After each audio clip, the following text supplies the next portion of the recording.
All right, well, I guess let's make a start, shall we? So kia ora, welcome everybody. Thank you for making this session today. My name is Anita Cram.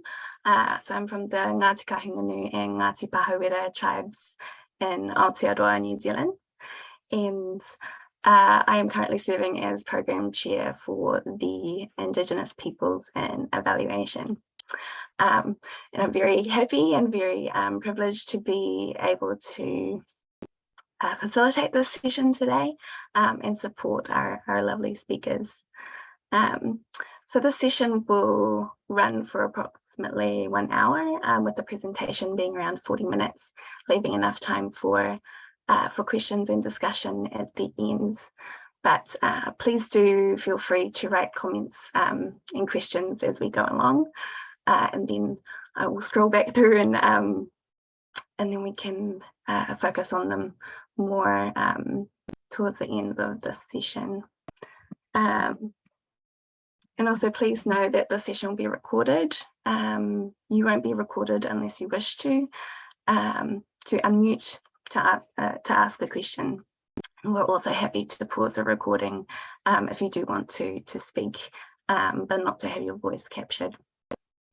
So in a moment, I will be introducing our speakers, but I also just first want to say a hearty welcome, and that this is the first presentation of the IPE-TIG paper bag sessions for 2022. And we're very excited to be able to showcase an excellent range of presentations this year. Yes, so there'll be a few over the next couple of months leading up to AEA. So watch out for communications through email and also our Facebook page. And also before we start, please feel free to introduce yourself in the chat box. It's always lovely to know who's in the room and who we're connecting with during these sessions. So without further ado, I'm pleased to welcome Pamela Carter and Katie Rose Daly, who will be speaking on Deconstructing Euro-western Methodologies of Program Evaluation to support an Indigenous initiative honouring Indigenous voices, experiences and understandings. Thank you. Thanks, Anita, and welcome everyone. I am Pam Carter, and it's great to be here with you, and I'll do a little introduction in the chat whenever I stop talking here for a moment, but Katie Rose and I will both introduce ourselves in just a moment.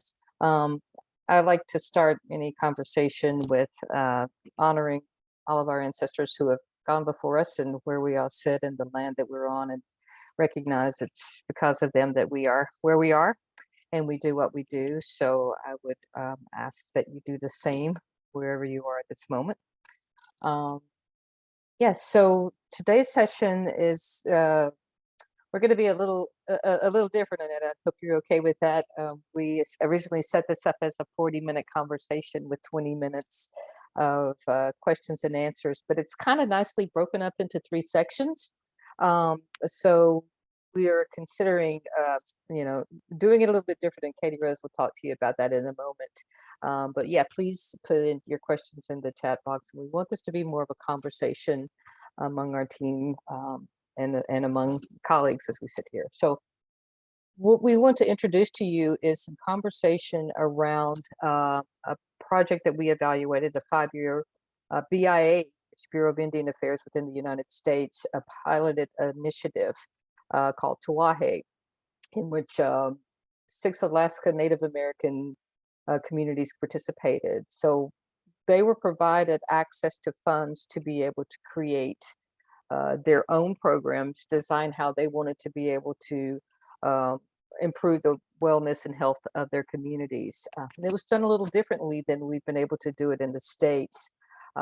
It's based off of some of the work out of New Zealand with the Fauna Ora, and first time it's happened in the US. So it was a nice way of going through a pilot process to see how that would work. Our role within this was around the evaluation piece of it. So there's a lot to be learned about the report and the project itself, and we'll provide you a QR code to be able to read that at the end. But where we'd like to take our conversation today is more around the dialogue of how we learned as evaluators to navigate through this process. Particularly as you learn a little bit more about who we are and how we work, and just that full understanding of navigating through and around and learning and unlearning a lot of what we think we know of how to work within evaluation methodologies, basically around deconstructing what happens within the Euro-western way of looking at things. So yeah, on the next slide there, Katie Rose, who we are as a group. FHI 360, very large global nonprofit organization, and a lot of our work is around the globe is working to improve lives by integrating a lot of the locally driven solutions, and I think that's what brings us to this work. All of our colleagues not being native, but the idea of going into communities and supporting communities where they are. Katie Rose and I are within FHI 360, within the US side of those programs. And you see here that we also, our idea of going through this process is very similar. Much of our work is around health education, employment, and things of that nature, and the integration of those, which is very important within the Native communities. And a lot of the work we do is around working with diverse backgrounds. The National Institute for Working and Learning is the division that we work in within our US programs, and that kind of speaks for itself. Our work mainly concentrates on school, college, and career, workforce. We do a lot around justice, and yeah, so those are kind of the main parts of what we do within National Institute for Work and Learning. There's a test on this, by the way. But then our role is within the research team. I serve as the research director for NIWL, and I would say at this point about 40% of our work is working in Native communities within the United States, and the other part of our work is working within the Euro-western piece of things of different types of projects and evaluations within those topics of education and workforce. And that will come out in a few minutes in our conversations with you, because we're kind of working in both of these spaces. I am a Lumbee from the Lumbee tribe in North Carolina, and have been working several years as a research director at FHI 360. And prior to that, I've had some experience both teaching in a K-12 setting as well as a university setting with research in a research capacity. FHI 360 drew me just for what we're seeing here, and mainly for being able to create a team that can do work within Indian country. And I'm going to stop because this is going to run through our whole conversation, and hopefully you guys will have some comments to join in there. With me is Katie Rose Daly. I'm a senior research associate, strong qualitative researcher, and awesome facilitator. I'm going to ask her to introduce herself now. Hi, everyone. Happy to be here talking with you today. As Pam said, my name is Kathleen Rose Daly. I go by Katie Rose, and I'm a senior research associate on the research team within the National Institute for Work and Learning. I serve the role as a qualitative lead in several of our evaluations and research studies. And my background prior to that is in anthropology, and I focused on learning in national park and museum settings. Thanks, Katie Rose. I love bringing Katie Rose into the picture for her background within anthropology, and she's just a very good questioner. And as we know, in working in Native communities, being good listeners as well as asking good questions and synthesizing things is really important, and being part of those stories. So love having her on the team. All right, so quick, what is Tiwahe? So Tiwahe, as I mentioned, there were 5 funded pilot communities. And we'll talk about where those are in a moment. Again, it's based on the Fauna Ora, and the idea behind this pilot initiative was for communities to be able to create their own process and programs for funding their communities to look at an integrated approach around health, safety, and well-being of families. For our tribes, they would like to report their meaning of Tiwahe, which is a Lakota word for family. But it's more about the sovereignty and self-determination, them being able to determine what their needs are, and figure out how to address that best with their communities. And it's about taking that role back and taking that responsibility and figuring out how best to do that within the communities. Our job, again, was not necessarily on that process of the program itself, but it was around helping them to be able to create the story and tell the successful pieces that happened out of that. Probably a distinguishing feature here is that that I like about the Tiwahe project was it was not necessarily an emphasis on culture, but on integrating culture into everything around their systems of care within these projects.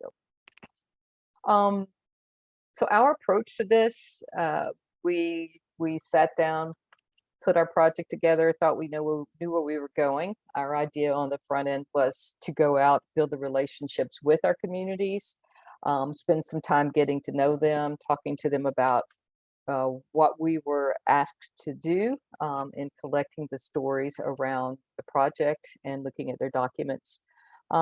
Yeah, so COVID happened and here we are, right? So the intentions on the front end were to spread it out a little bit, spend some time just talking with them, nothing to do other than getting to know each other and getting to know more about, what our job would be.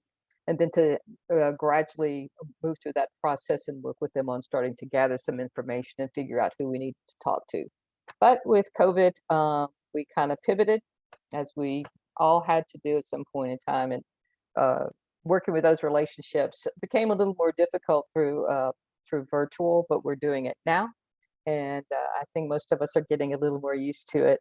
You lose some of the personal aspects and the energy you get from people, but I feel that we had enough conversations with folks that I feel like if I saw them, I would know them and be able to give them a big hug and sit down and have a great meal with them and talk about what was going on. So we did what we could within the approach, making it as participatory as we could, involving as many of the people in the conversations as was possible.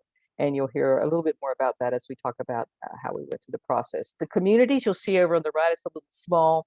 We work with Red Lake Nation, the Association of Village Council Presidents of Alaska, Spirit Lake Nation, Ute Mountain, Ute Tribe, Fort Belknap Indian Community, and Pasquayaki Tribe. So, and we're going to move now into what this conversation is about. You have a little bit of an idea of who the people are that we work with, how we tried to address this, and then what we'd like to do is just kind of open it up, and Kitty Rose will explain a little bit more about what the rest of the session will go like.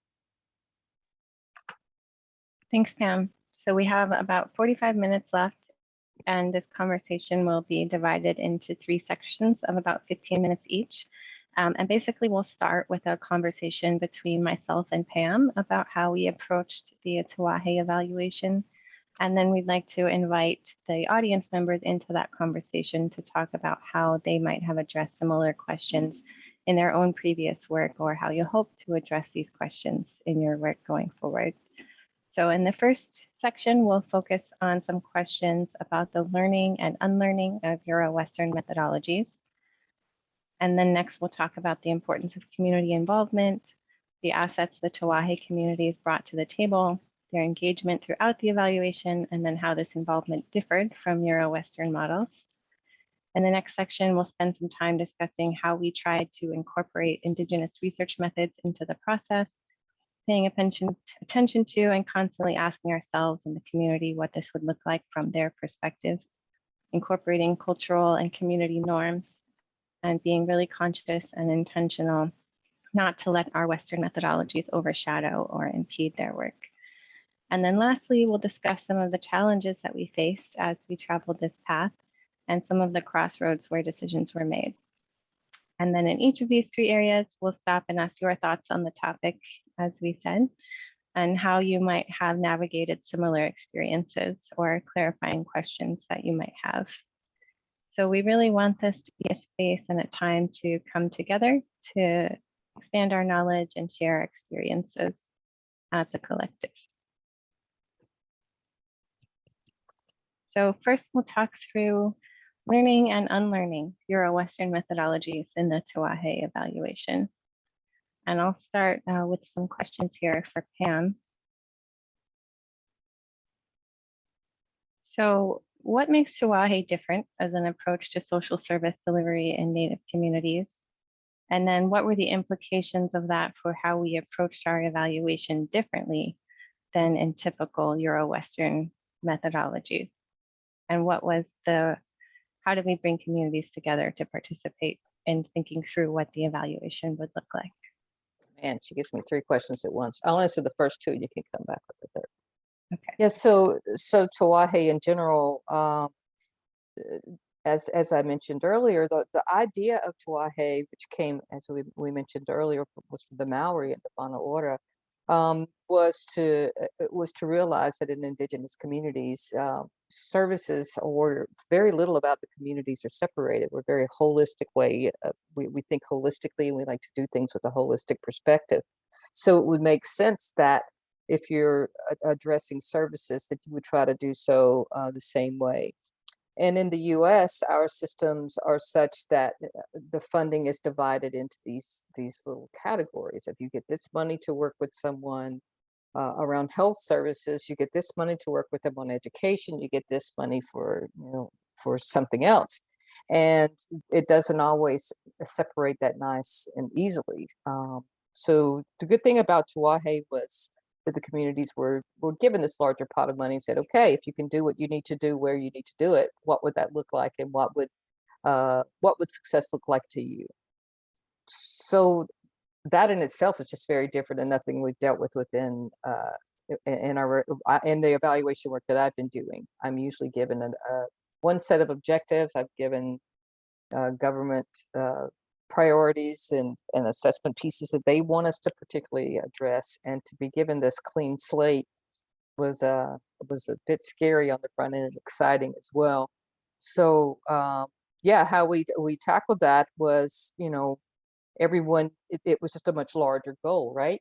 The goal is the well-being of the people in the community, and our job was to back into that and figure out what it was like. And I think part of what we had to do was be very flexible, and yeah, it was just a fun process of figuring out how do we keep moving this forward, and letting them talk about what is going on and getting that information without putting too much of our framework around pieces. So it was a lot of fun. What was the third question, Katie Rose? The next question was, you mentioned earlier that we tried to engage in a participatory approach. So how did that play out, and how do we bring the communities into planning and conducting the evaluation?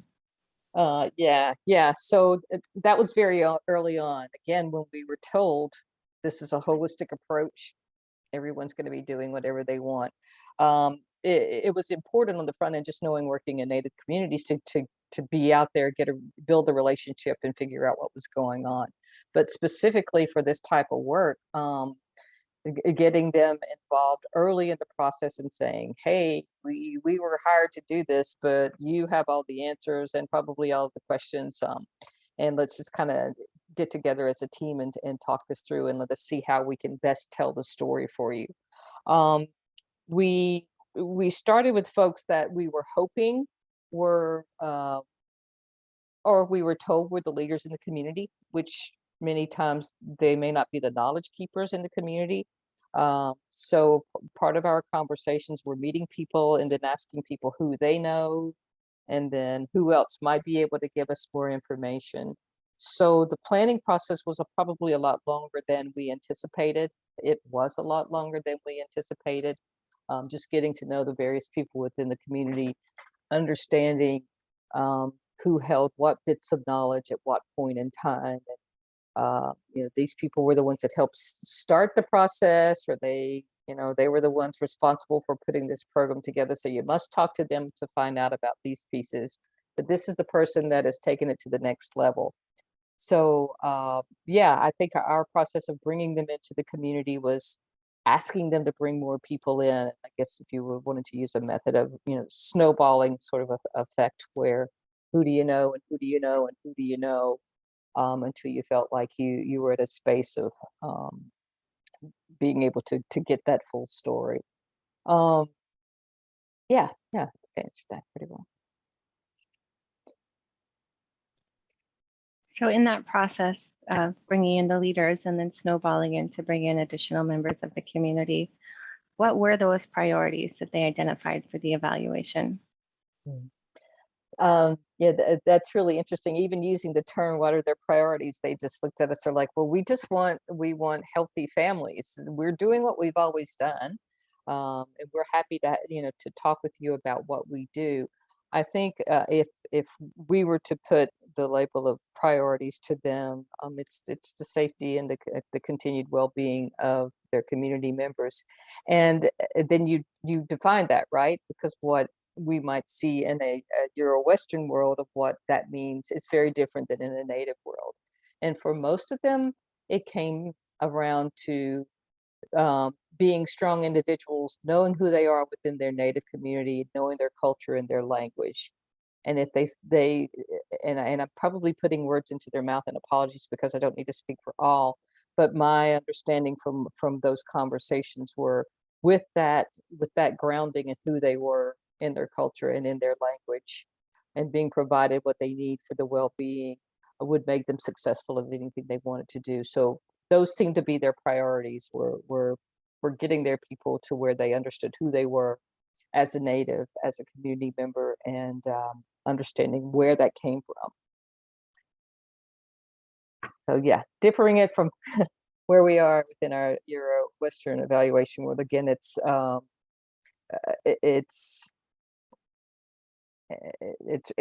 not even hard to state. It's just so different. Just say it's the opposite, and that's pretty much where we are.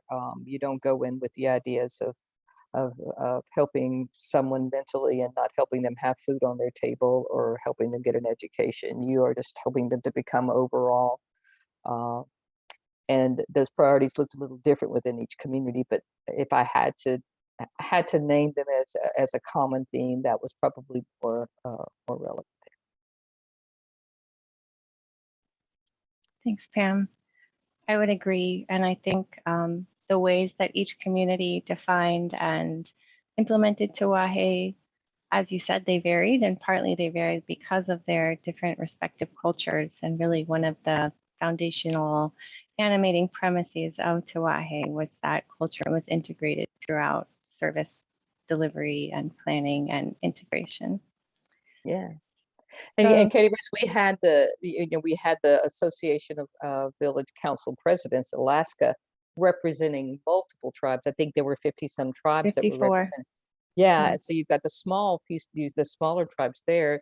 Then you move to a Pasqua, who is in two large urban areas with Spirit Lake, which is an urban area. So each of them had some differences, but at the same time it all came back to who they were as people and trying to figure that out. So Yeah. So now I'd like to ask the participants today, how have you experienced bringing communities into evaluation planning, and how did that experience work out for you?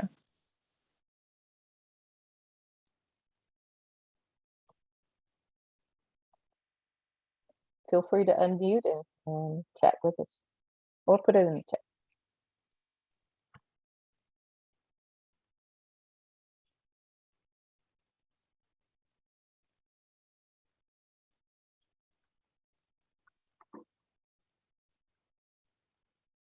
Thanks, Jennifer. Hopefully we'll be able to share, and others will be able to share some highlights and some ideas to help you out. Mm-hmm. That may have been one of our first questions we should have asked, is where everyone was in the evaluation process. Yeah. Maybe another question would be, how would you hope to engage communities in evaluation?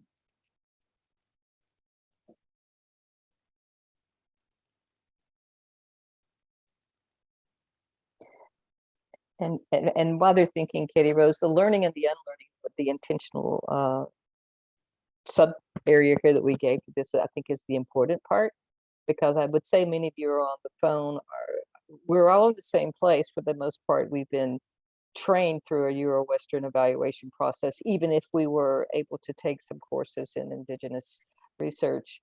But I think through all of it, we have to think about what we've learned and what of that makes sense to take into those communities, and what of that do we just need to literally just put to the side and ignore that it's there, unlearn those pieces to be able to move forward. Definitely. And Justine, Yes. apologies if I'm not pronouncing that correctly. I agreed. It's very important to meet people in person. The way you forge relationships in person can be really meaningful. Of course, in these COVID times, we had to find some ways around that, but that certainly is the ideal, I would say. Katie Rose, remember the one thing we tried to do, but when we realized we couldn't meet folks face to face, because we had planned to have a dinner, have everyone sit down, figure out who everyone was.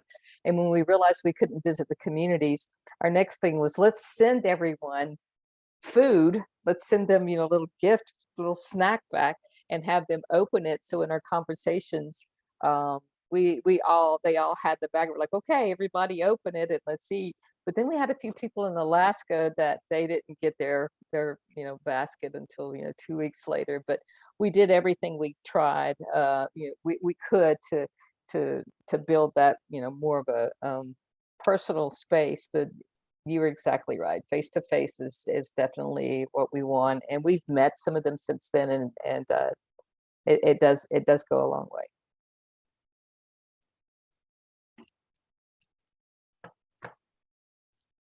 So let's talk through our next concept here, which is utilizing Indigenous research methodologies. And we'll again talk about how we did this in Tiwahe, and then talk with all the participants about how you might do this. So Pam, as we've said, one of the distinguishing features of Tiwahe was its emphasis on culture, integrating culture and grounding systems of care in cultural beliefs and traditions. So how did we reflect that emphasis in our evaluation? Yeah, I think probably the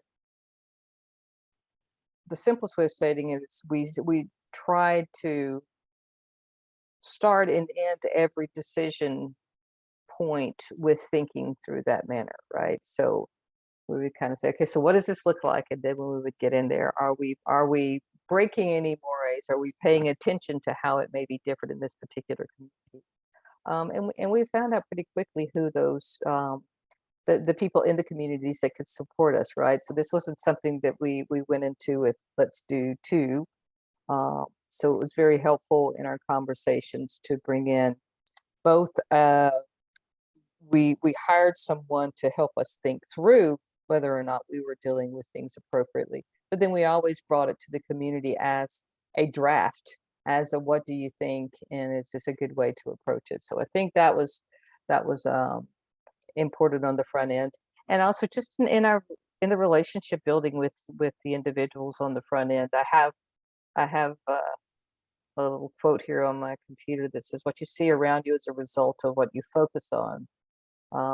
And I think in our front end of making our focus on learning who these people were and about them and how they reacted helped us understand maybe not so much traditions, but how they operated on a day-to-day basis and what worked for them.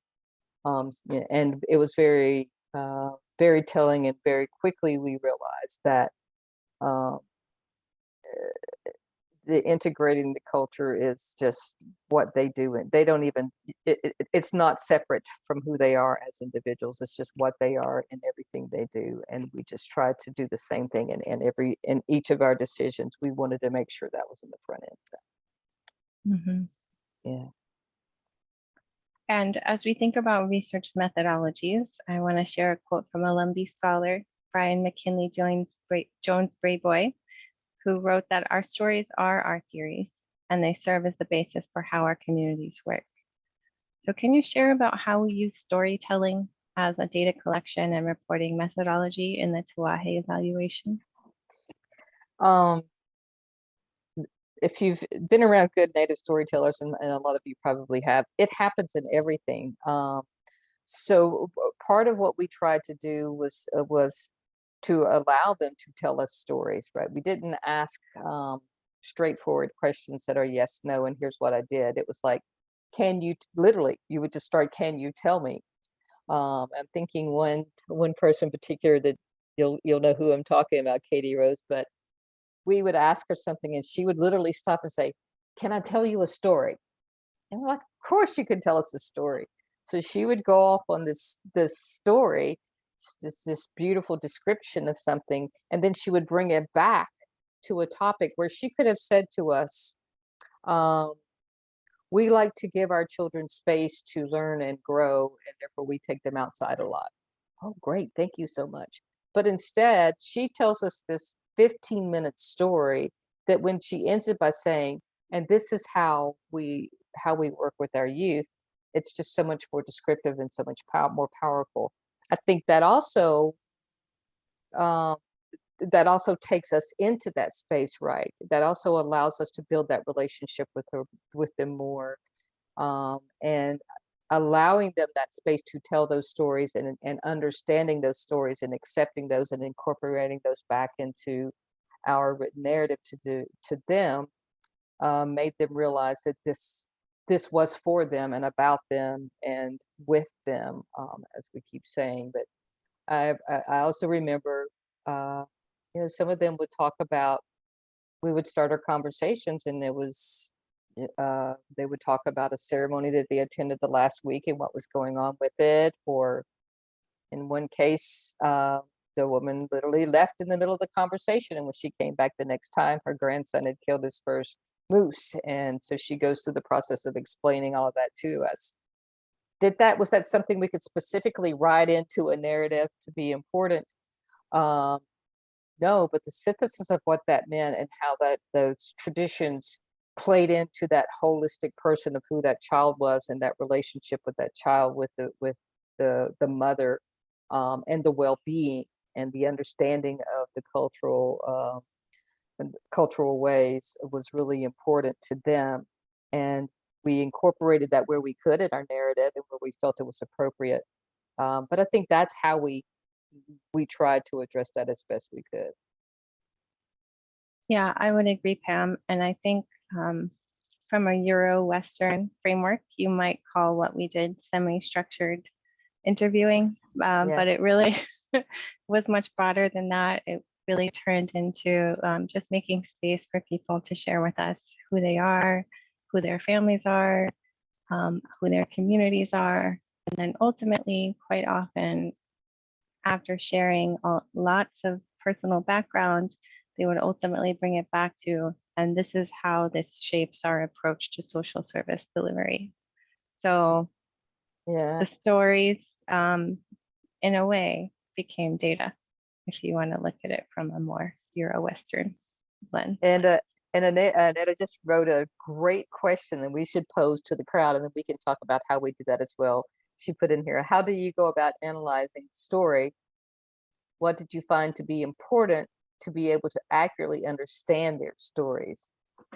Anyone want to try to address how you may go about that, or what you think, and then we can talk a little bit about how we address that.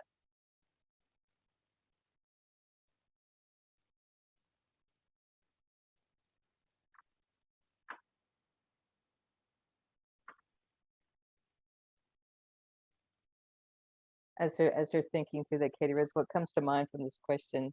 Yeah, you're welcome to unmute, please. You don't have to type. You can feel free to talk.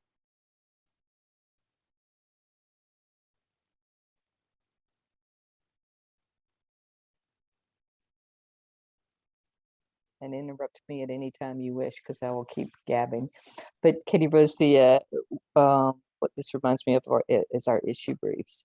And I can explain that a little bit to everyone. So we have the report that we put together was more in a story format of each of the tribes. This is who they are, where they came from, these are the things they do, right? And to incorporate those stories a little better and to go a little deeper into them, which we couldn't really analyze within the larger technical report, was to create these smaller briefs that we create that actually were specific to a content area where we were able to incorporate some of those pieces. I don't know that we did it well, because that is like the $1 million question, Annetta, that you're asking there. But that was our way of trying to keep the story in there. But a lot of times they're so contextual to the community. The story was more to help you understand who they are, and it was almost so you had to be there to get it.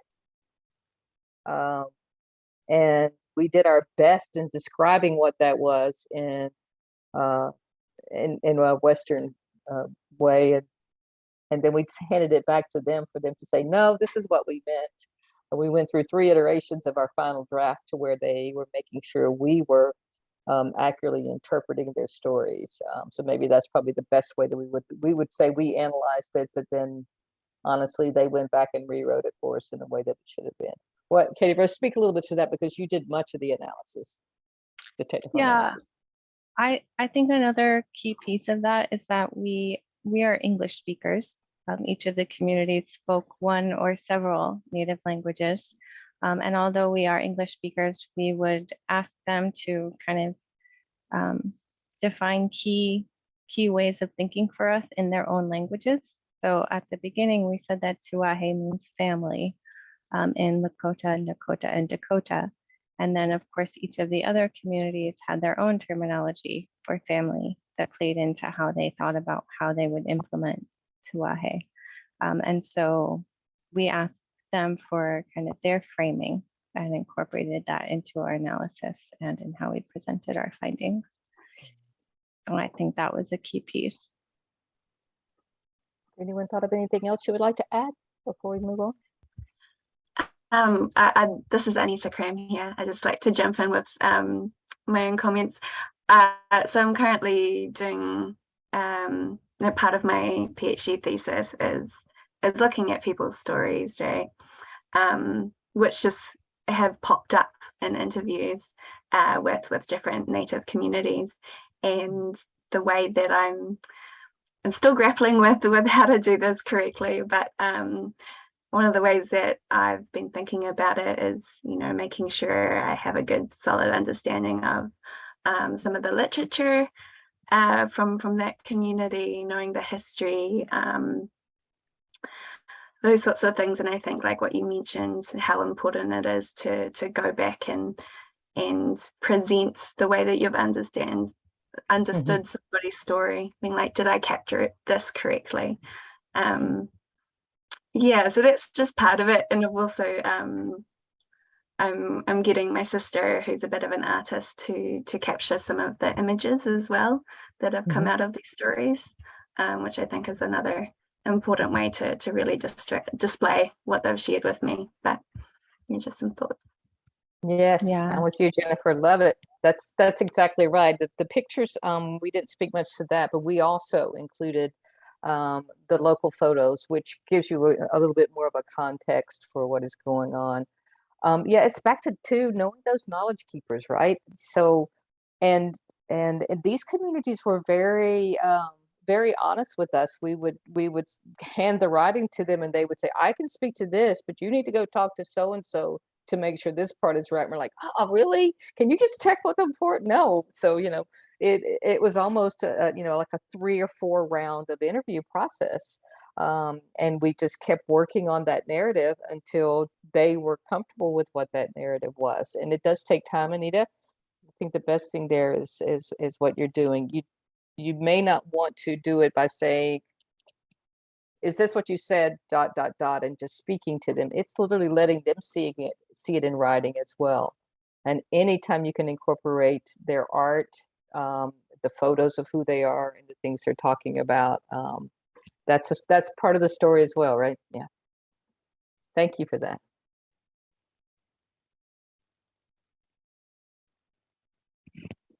We should probably move on, Katie Rose, to the challenges. We have a few minutes left, and then we'll open it up for folks to make other comments if you'd like. Yep. So as Pam said, now we'll talk through some of the challenges that we encountered in navigating through and around these Euro-western research systems that many of us are embedded in. So Pam, you and I both, as you mentioned earlier, are employees of a large nonprofit research organization that is based in Washington, D.C.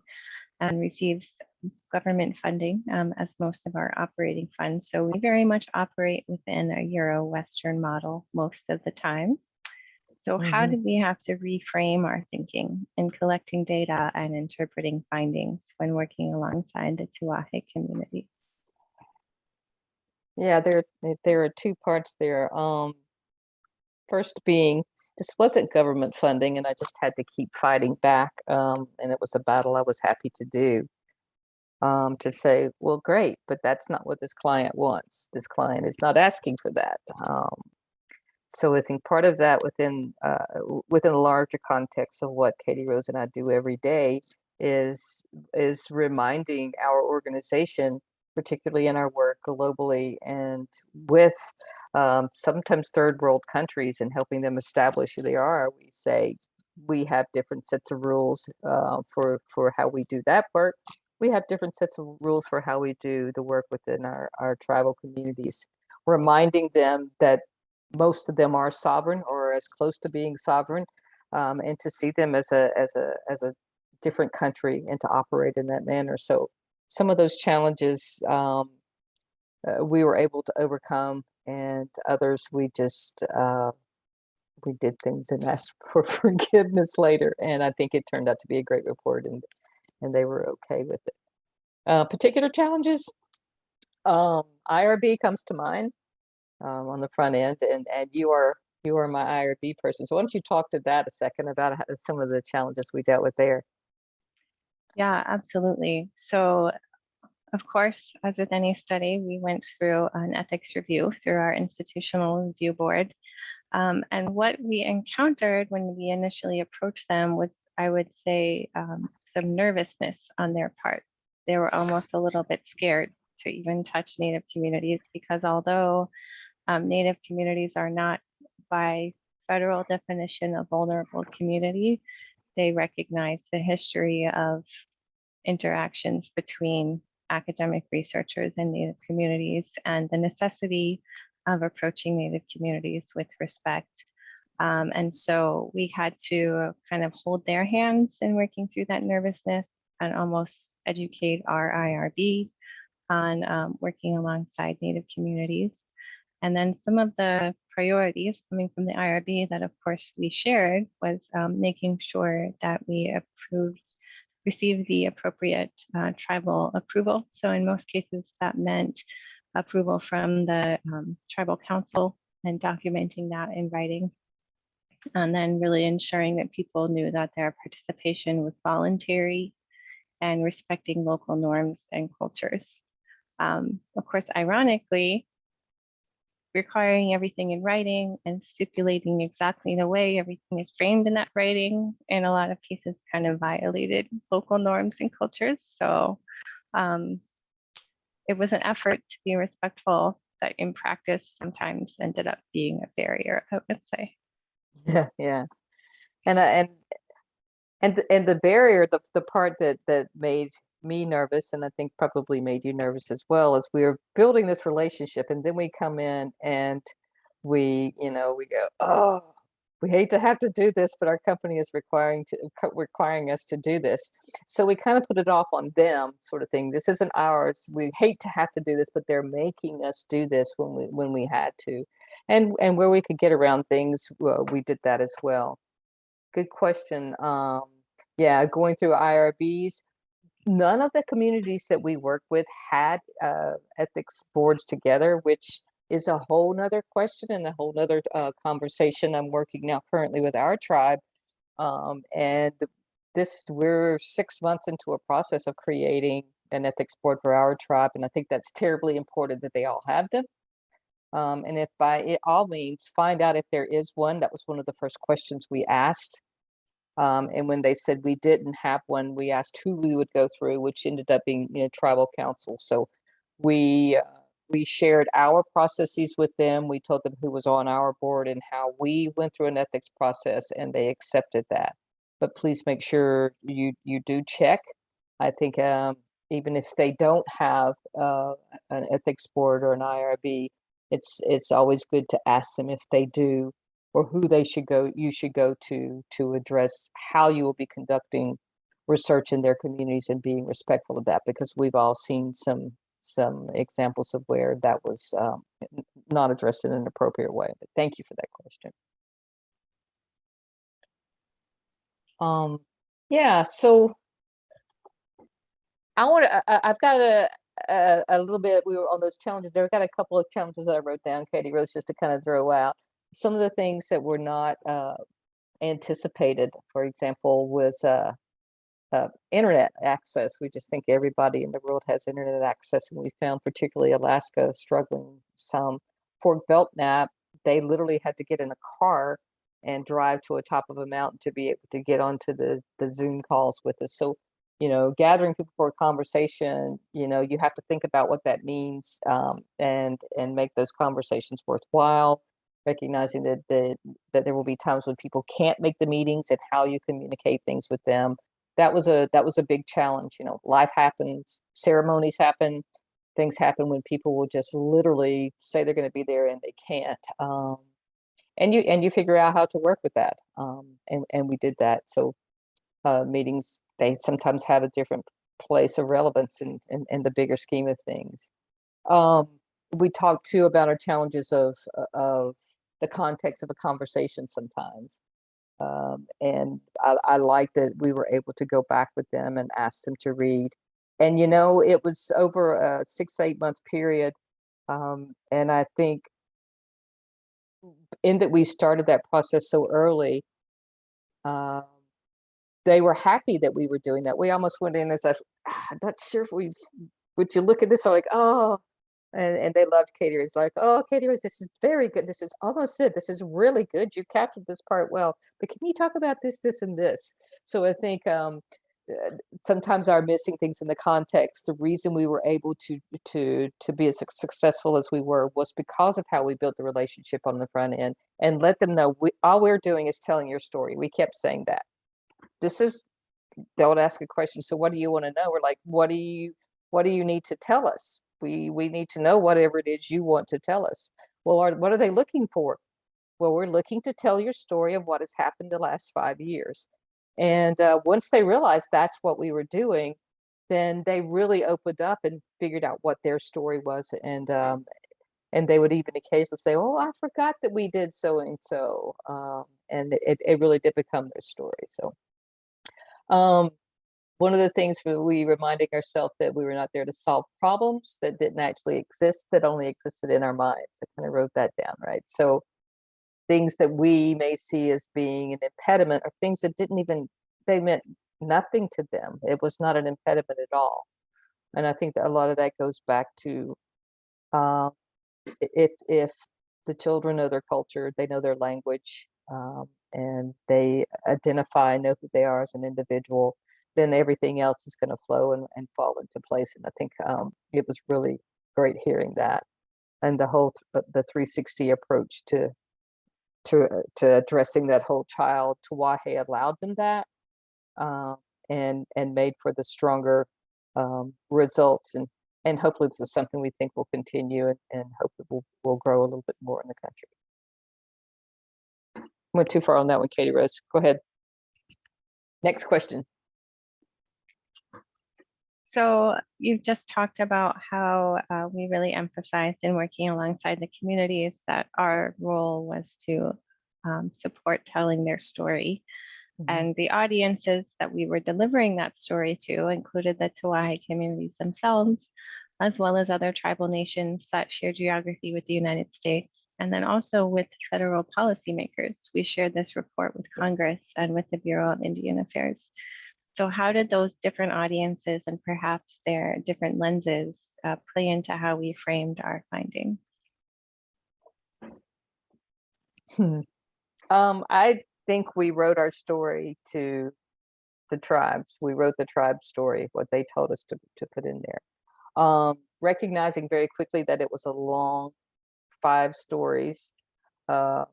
And when you put all that together, I think 80, 90 pages or something like that of narrative that we recognized that may not be read by people in Washington too much. We did create the briefs that we were hoping would still, get deeper into a specific aspect of the story and make them want to pick up the full narrative and read it. Honestly, I would like to say that we did not change anything within how we wrote the narrative, and we kept the story as it was, and then provided the briefs. And literally after that, it was just presentations of bullet points as they needed to see them.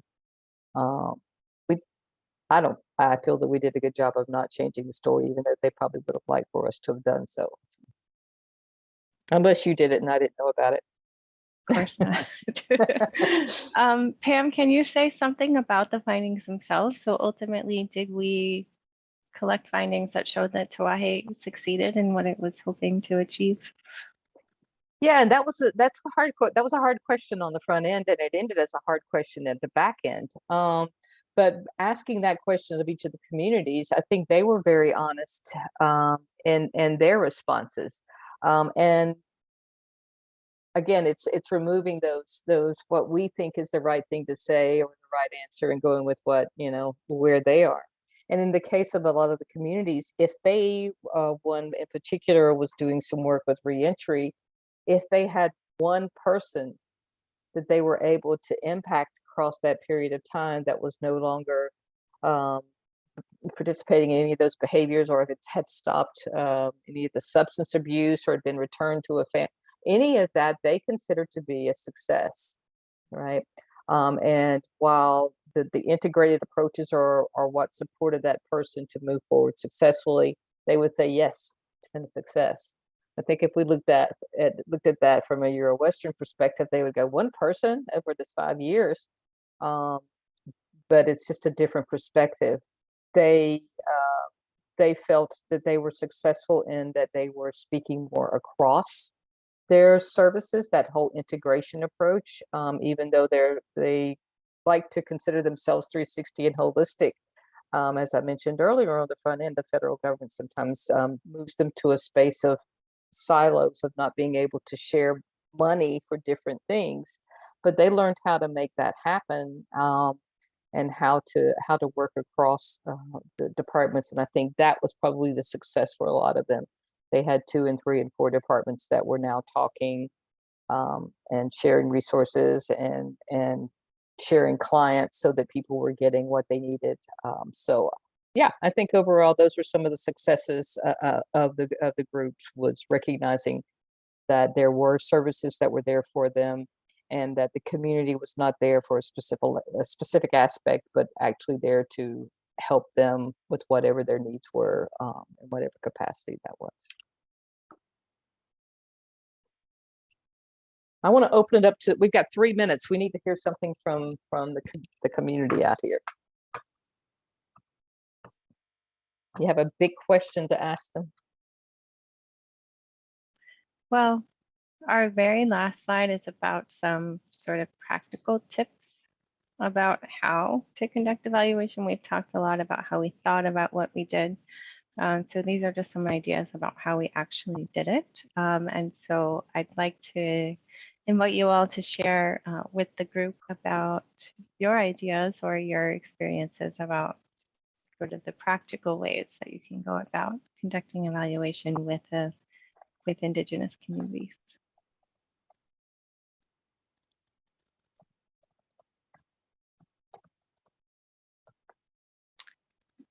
Jennifer, speaking to your question about data ownership and data sovereignty, because the 6 communities that were a part of Tiwahe had come together as a consortium before we entered the scene as evaluators, they had already agreed to share certain common data points with Vanu Ora, the New Zealand-based organization that played a sort of project management role, would you say, or I guess an advisor role, would you say, Pam? Yep. And so we had access to the data that they had already agreed to share with Vanu Ora. And then anything else that the qualitative data that we collected through interviews and focus groups, we sought their approval through the Tribal Council. Good question.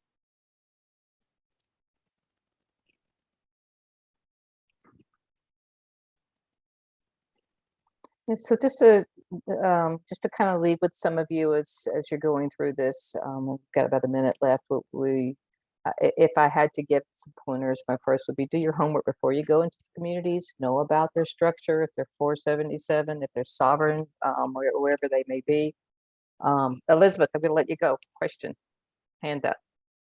Yeah, I just have a question. One thing that I always have a challenge with is when I have elders in the group and trying to, how do you, I see the immediate reactions of just like, how do keep things on track, make sure everybody is having like opportunities to speak, but without, interrupting elders or showing, unmeaningfully like disrespect, Right. So that probably goes with allow more time than you expect, and then figure out who the leaders and knowledge keepers are, and they're not always who you think they are. Elizabeth, that is that fine line, because you can call a meeting and before you know it, there'll be 7 other people in that meeting that you didn't ask to attend. And you'll also find that when one person speaks, no one else is going to speak. So that's a delicate situation. But what you try to do is you go, you may have to have another meeting and literally pull the one person aside that you thought had either a differing point of view or might be able to provide you more information. But the elders, when the elders speak, you have to sit and listen. And again, there were meetings we thought that were an hour that ended up being 2.5 hours. Yeah, so just recognizing that and being flexible on your timing. And yeah, there were times when I would literally have to leave and I'd say, Katie Rose, I'm so sorry, can you continue this because I'm an hour late getting into another meeting. But that's a tough one, Elizabeth. Good luck with that. Yeah, and I would add there's often overlap between community elders and tribal council, and another piece that we ran into is changeover in that formal leadership on the tribal council, either in the course of implementing the Tiwahe Initiative or in the course of our evaluation. And often that required just sort of taking a pause and then coming back. So you had to allow the time for that leadership transition and perhaps the changing priorities that transition entailed. And that's part of the story too. Yeah, absolutely. But yeah, so Elizabeth and others, I think the first, finding out, going in, doing your homework, finding out who that person is that stands on the side that seems to understand who you are and what you're trying to do, and that you may be able to build that relationship with and say, hey, how do I get to these people? And finding this, what I call knowledge keepers, are the ones that will help you be successful, or the ones that will not let things work as they should within the communities. Katie, do you want to put the QR code? This is a QR code to the actual evaluation report that we completed. We're working now with Vivian Lopez, the 3 of us. She facilitated a conversation around our experience in working in the community, and a little bit more about what we talked about today. And we're still in the process of putting that together. But if you'd like the final report, there it is. And we would love to hear from any of you. And I look forward to seeing some of you at the conference if you're going to be there. And I also put a link to the report in the chat as well. Thanks. Thanks, Anita. Fabulous. Thank you, Katie and Pamela. That was just absolutely incredible, and what a wonderful way to start off our paper bag sessions. And thank you also to everyone who made it today. Please also watch out for the upcoming sessions for this month, and it's also trickling into October as well. So yes, have a lovely rest of your day. Thank you. Thank you.